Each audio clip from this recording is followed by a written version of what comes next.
again, Knights Nation, and welcome to the Kingdom Podcast. We continue our season previews today with head men's and women's cross-country coach Noah Hutton. Noah, thanks for joining us. Thanks for having me. It's my pleasure, absolutely. Noah's entering his fifth season and continues to build programs of success coming off of a 2020 Maryland JUCO Region 20 championship with the men. In 2019, he led the women's cross-country team to its first Region 20 championship in 7 years. Noah, obviously heading into this year, one of the biggest challenges is having to deal with the COVID canceled season last year. Not having cross-country season obviously presents some obstacles. How have you and your staff worked through those challenges in order to prepare the student athletes? Well, the really frustrating thing is last year during the fall, we were going to have the strongest programs we've ever had here at CCBC Essex. So based on projections, just based on how track times went this past spring, what the athletes were capable of, I think we would have had a chance at having a top 5 men's national team last year for Division II based on the championship results. And I know they would have been top 10. And then on the girls' side, it was the first year that we actually had more than 3 girls on a team with cross-country experience, and we actually had 7 girls that committed. But when COVID hit, it kind of put a wrench in our plans, and we kind of had to adapt and find different ways to recruit and retain athletes. And we were still able to have a relatively successful track season with about 10 athletes. So right now we have 1 athlete who's never ran cross-country before, and he's doing quite well for us. So we're just trying to leave no stone uncovered. Mm-hmm. Talk a little bit about this team, a little bit deeper. First meet coming up September 3rd. It's the Blazer Twilight Invitational, which is hosted by Hood College annually. How do you think that they will fare, and how prepared will they be for that first meet? This is a unique group of student athletes. So as you said, this will be my 5th year. I've never had 6 student athletes that are so dedicated to the program and attending practice so consistently. Since we are a JUCO program, a lot of times the athletes work full time, they have vacations, they have other things going on. So typically during this time frame, we're hoping for athletes to show up 3 times a week, but we're consistently getting 4 to 5 days a week out of every single athlete. Nice. With that said, it's also the youngest team that I've had since my first year. We do not have a single sophomore, a single returning athlete. We do have a couple athletes who trained with us last year, but there's a big difference, as you said, between training and being on the program and actually competing. So for all of these athletes, it'll be the first time that they've put on a cross-country jersey and competed for the Knights. I'm excited, like I said, because they have been working so hard, but I kind of look at this as almost being a rebuild and foundation year to try and build off of, so that way we can get back up to the competition and competitive level that we were at in the past next year. But they are working really hard, and it is still early, so who knows what can happen over the course of the season. I mean, there are some a lot of programs actually that are dealing with the same challenges. I think it was just 2 of our schools in the region last year fielded cross country. So with that said, how, I know cross country coaches talk. I know you guys know what the other one's doing. How do you think the Knights stack up in Region 20 this year at this time? Obviously, this team is going to be different 2 months from now than it is right now. So the thing that makes it so unique in trying to project things like that is last year was the first year of Region 20 being broken up into Division 1, 2, and 3. Mm-hmm. So when you say 2 teams in the region, typically for most sports, you'd be talking about 2 teams in Division 2, but that's not the case for cross country. Mm-hmm. There was 2 teams out of all 3 divisions. Right. So going into this season, having a full team means we should still be top 3 out of the entire state Region 20 Division 1, 2, 3. The big question is how many of these JUCO programs are going to be able to get up to 5, 6, 7 men on the team. And that's not a question that I can answer. I can say Hartford Community College had a lot of sophomores last year. Mhm. But with the new NJCAA ruling that allows athletes to come back for a third season, I don't know how many of them are going to come back for a third season.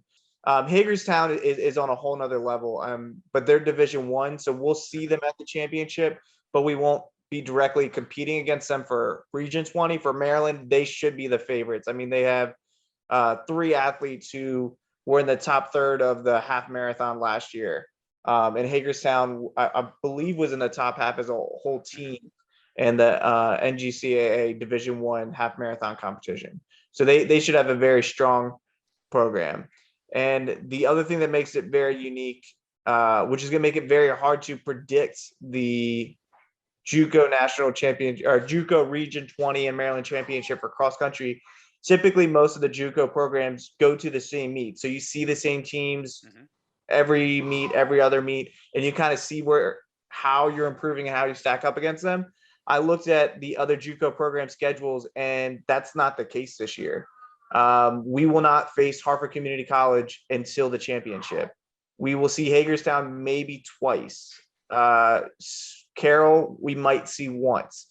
So it's a unique season where honestly, I think it's going to be hard to predict exactly how the championship will stack up until we get into the season, get some races to see who has complete teams, and then you really won't know for sure until the very championship. Because typically, the way that we kind of talk about our athletes is Hood is the preview for Maryland Region 20 championship, and only a handful of the JUCO programs are going to Hood this year. So it's going to be a very unique season in terms of schedules and competition, even on top of all these COVID complications. Understood. Understood. Yeah, I mean, there's a lot, I think, from the outside, a lot of folks that pay attention to athletics here in the kingdom. You see cross country and you just think to yourself, oh, they're just running a long distance, nothing to it. But there's a lot that goes into everything behind it. I mean, from recruiting to deciding which meet you're going to go to, which meets you're going to go to. There's a lot of strategy in setting up a cross country season, as you've just detailed there for some of it. Talk a little bit about some of the student athletes. Give us some names, some names we may know, and some names that we will hopefully learn later this season. So on the men's side, the athlete that we're most excited to kind of see how he does is Braden Berkey. He is our top incoming freshman, and he's an alumni of Loch Raven High School. So our top 2 guys over the last 5 years have both been from Loch Raven, and I think he has an opportunity to come in and kind of follow in his footsteps and have the 3rd fastest time in Essex history, which would be pretty amazing, considering all of the hurdles he's had to overcome. And then kind of the top returner from last year, who's a freshman for cross country, because we didn't have cross country last year, Sam Smith. Believe it or not, his emphasis in high school was throwing. He was a big thrower his freshman, sophomore year, and then junior year started doing a little bit of cross country. Kind of talked to him at a couple meets and said, hey, I think you could be a contributor to the program. And he's really fully bought in, and he's close to Braden in most of the workouts. And I'm really excited to see what he can do. And then in terms of kind of just getting creative in terms of track and field, we have Israel Romero, who goes by Izzy. He's a sprinter who has absolutely no cross-country experience whatsoever. So it's been very interesting watching him run workouts where we're working on pace, and one, he'll be like right in his pace. Then the next one, he'll be 50 meters in front of everybody, and the next one will be behind everybody. So he's learning. We're really working on his form. We're really excited to see kind of what he can do, and then hopefully that translates into some strong track times. And then on the girls' side, Madison Magaha was our top incoming freshman last year, who stuck through the whole year. But then due to a few complications, she wasn't able to actually run a single track race for us. So this cross-country season will be her first time having an Essex jersey on. It's been a long road to get here, but we're really excited to see what she can do. And we've actually have our second girl joining the team hopefully next week, and she is going to probably be doing more sprints and long and triple for us for track. So kind of excited to see how that could translate. It is nice. It's very Very good for the program that we have cross country back. And that kind of leads into my next question for you. I'm going off script here because I got to surprise you some way or another. You know, I don't know how many cross country programs in junior college athletics could go through for lack of a better term, a lost season and still come back the next year and be able to compete. Talk about what you're most proud of in the, now 5 seasons that you've been on the helm rather of the Knights cross country programs. So the thing that I'm most proud of is the fact that we've created a program where the alumni want to come back and give back. So Angela Johnson was the first athlete that was on the program since I joined, and she actually has come on and become a volunteer coach for us and has done a lot of good stuff for us. And last year when we had an open position, she did even as a paid assistant. So it's very rewarding to see her come back and contribute to the program. Mm-hmm. We've had athletes who have stayed in the program for 3 years due to academic challenges, personal things going in their lives, but they're able to kind of take a year break either through redshirting or through just taking a semester off and then come back and contribute. Mm-hmm. We still have some athletes who, like I said, I've been recruiting for 4 years. The interesting thing about JUCO, there's no age maximum. So really these athletes can go and do road races and things like that and then come back and contribute. So that's been the most rewarding thing, is that we follow that saying once a night, always a night, and the athletes really buy into that. And the athletes from the past are still touching base to see how their program's going, how they can contribute and things like that. Mm-hmm. And the one thing that's been made everything even more challenging during COVID is normally during the winter, we have indoor track meets that we use as fundraisers to get us gear and things like that and to keep everybody involved. Well, due to the fact that we haven't had these for the last 2 years, it's made it a little bit harder to keep all that alumni buy-in and things like that. So I'm really looking forward to hopefully this year, if not next year, we can really get back into that and kind of keep that family, keep that program growing and getting bigger and contributing even after they graduate and move on from Essex. Yeah, it's definitely, those track meets, if you are a highly sensitive individual, you either want to wear some noise canceling headphones or be nowhere around the Wellness and Athletic Center when those things are going on. So Noah, going into the final question I have for you here, and I know it's a little bit loaded this year because, of coming back after 2 years essentially, but for you and the coaching staff, what are some of the markers of success that you're going to use this year? How are you guys going to gauge success? Well, it's the same way we gauge it every single year. It's improvement. Mm-hmm. So what we do is we set goals as a team of what we're trying to accomplish based on the athletes that we have coming in and how we want them to improve. But then we also set it based on individual athletes. So we look at, this is your time trial when you came in the second week in August.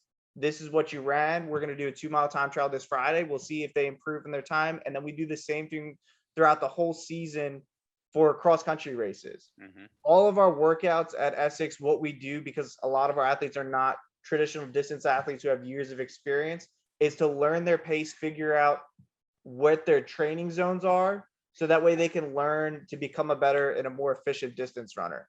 So the thing that we're going to look at is, like I said, just that improvement. And the thing that we're really looking forward to, this will be our first time of having a full year of cross country and track and field and having them return back for a cross country season next year.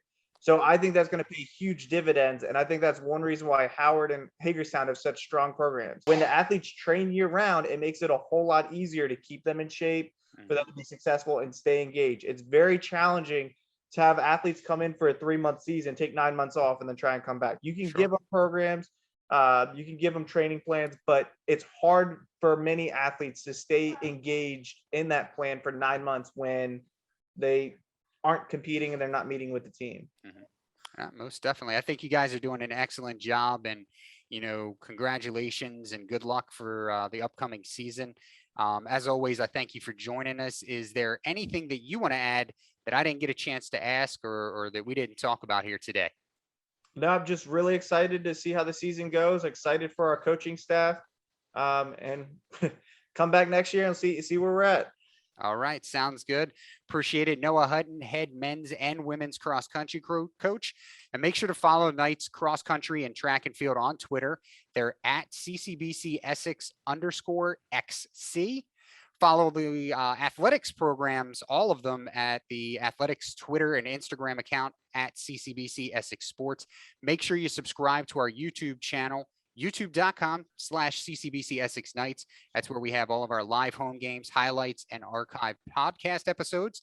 And keep an eye out at ccbcsexknights.com for news and updates. And one of the exciting things this year, the unveiling of our website redesign, which is coming very soon. Thank you again for watching the Kingdom Podcast. For my guest, Noah Hutton, I'm Rocco Geppi saying so long.